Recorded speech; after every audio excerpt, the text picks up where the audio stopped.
I've been talking about resigning for a while, and this time siguro pag-usapan naman natin yung job hunting. Baka sabihin nyo kasi puro sabi ako ng resign, baka ma-encourage kayo mag-resign. But no, that's not the intention, of course. Kaya nga ito, gagawa naman tayo ng ibang kind of video para naman sa mga naghahanap ng trabaho. At bago ako magsimula, hi friends, I am back with another video. At nasabi ko na ngayon pag-uusapan natin, and I think it's really relevant for this time kasi madaming mga graduates, and of course, madami din nagre-resign. Kaya pag-usapan natin yung mga things na kailangan nyo i-look out for sa mga job offers ninyo. Mali naman na kung ano lang yung makita natin sa unang nagbigay sa atin ng offer is tanggapin na natin kagad, no? Napaka-importante na pag-isipan natin yung mga sinasaynan nating mga offers, no? Bago natin tanggapin yung trabaho. Kasi it can make or break your career. Pwedeng ang mangyari is sobrang in favor dun sa employer yung offer, no? Na ikaw naman yung makawawa. Kaya naman it's really crucial na basahin natin yung mga binigay sa ating documents bago natin i-sign. And I'm gonna give 5 things na kailangan mong makita sa iyong offer bago mo siya tanggapin. But before that, of course, please like, share, and subscribe. It will really help the channel out. I made a video about my resignation as well as dun sa details nun and my new work. So, ililink ko na lang sila dito at sa end of the video, lalagay ko siya. And thank you so much sa mga nanonood pa din, no? So, without further ado, simulan na natin to. Let's assume na nakapasa ka na sa interview at nasa offering stage ka na, no? Nagustuhan ka nila and they think that you are really fit for the job. Usually, yung HR na preliminary interview will ask some details about you. Like, kunyari, ano yung na-expect mong sweldo, ano yung current mong salary, ano yung mga working agreements nyo before sa previous company nyo. They get such details para dun mag-base yung offer nila. So, be really honest dun sa mga nakuha mo before and be really candid kung ano yung mga gusto mo. Let's say na na-receive mo na yung fine print ng offer.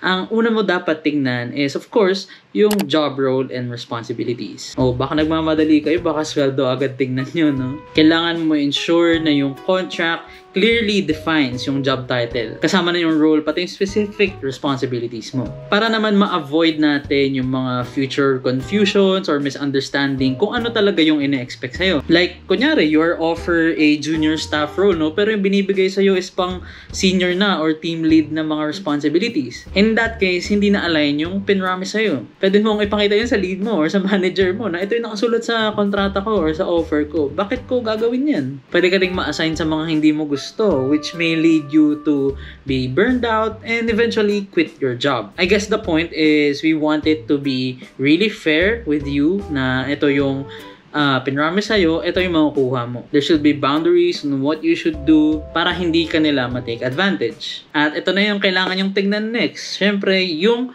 compensation and benefits. Para sa iba, ito yung number 1 nila, no? Ito kagad titingnan. Syempre, nakaka-excite naman talaga, no, na makakita ng pera, tsaka mabilang kung ilang digits yung ibibigay sa'yo per month or annually. Which, to be honest, the main reason why we accept a job. Minsan, pag nakakita na ng madaming zeros, nawawala na yung logic, no? Tapos, magsasign na lang kagad.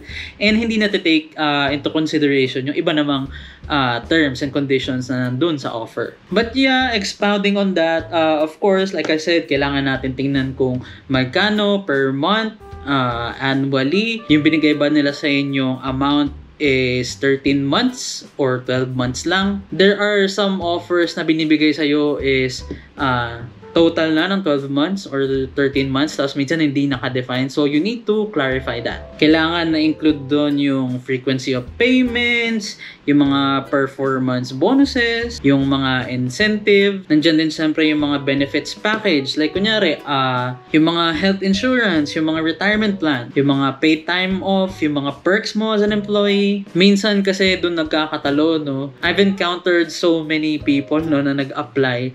Tapos, mataas yung bigay sa kanila, like 20 or 50% more, pero they choose to stay in their company. Kasi yung benefits naman is in favor sa kanila, yung luma. Minsan nagiging deciding factor yung mga health insurance or yung mga health cards, lalo na kung meron kayong mga dependents, no? Kailangan nyo talaga basahin yung mga reach ng mga cards nyo. There's one instance na nakita ko, hindi niya tinanggap because 75 yung limit dun sa current company niya, tapos dun sa bago is 65 lang. So, yung parents niya is hindi niya mabibigyan ng health coverage, which the old company gives. Kaya naman, kailangan nyo siya ilagay sa spreadsheet, mag-compute kayo. Pwede nyo rin ipatingin sa iba, no, na you trust. Siyempre, kaperahan yan, no, confidential yan. Be really careful and cautious, no. Ask questions sa HR or kung sino man kausap mo para maintindihan mo fully kung ano yung mga matatanggap mo. Kasi, again, it's money. It's what makes us work, diba? And like I said, it's our first priority majority of the time. Yung next naman is yung working hours and working conditions. You need to understand kung ano yung in-expect sa yung working hours, working shift, ano yung flexibility mo, may remote options ba, or full-time ba na nasa office. This is also important, no, because pre-pandemic, nag-on-site yung mga tao everyday, and then the pandemic came, tapos work from home lahat. So, nasanay yung mga tao na mag-work from home na lang, and some companies said it works naman, so why not continue with permanent work from home? Pero some economists or the government didn't really like that decision kasi mamamatay daw yung economy natin pag walang foot traffic sa mga malls or walang sumasakay ng mga transportations natin, which frankly I do not agree, no. I think work from home setup works, pero yeah, I'll save that topic for another video, no. But the usual setup na nakikita ko ngayon is yung hybrid, which is maybe 2 days sa office or 3 days sa office. Tsaka syempre yung time, it also matters kasi pwedeng morning shift ka, mid shift, or night shift. Pwede kasi maapektuhan nito yung health mo. Depende kung anong oras ba talaga yung tulog mo, yung gising mo. Magiging malaking factor siya sa health mo. Usually kasi yung mga operations ng mga companies can be 24/7 or 24/5. May mga ibang regions pang involved dyan like APAC or AU. Meron pang mga EMEA, meron pang North America. This section should also cover yung work location nyo and working conditions nyo.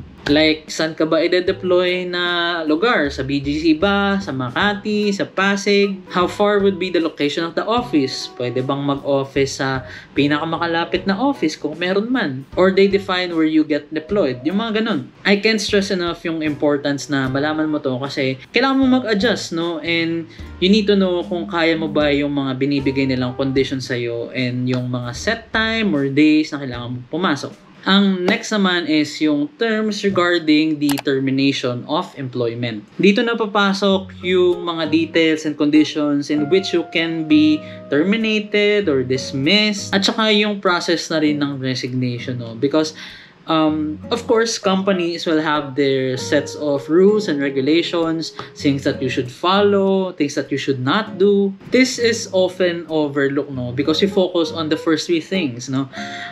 But hindi naman porket nakita mo na mataas yung sweldo, maganda yung location ko, maganda yung shift. You also need to know yung mga things na pwede mong gawin or how you should behave. Bawal kasi ang pasaway, guys, no? So we're already adults. And again, they are companies. They have their business to protect. They are brands na dapat hindi madungisan yung names nila because of something that you might do. May performance targets ka ba?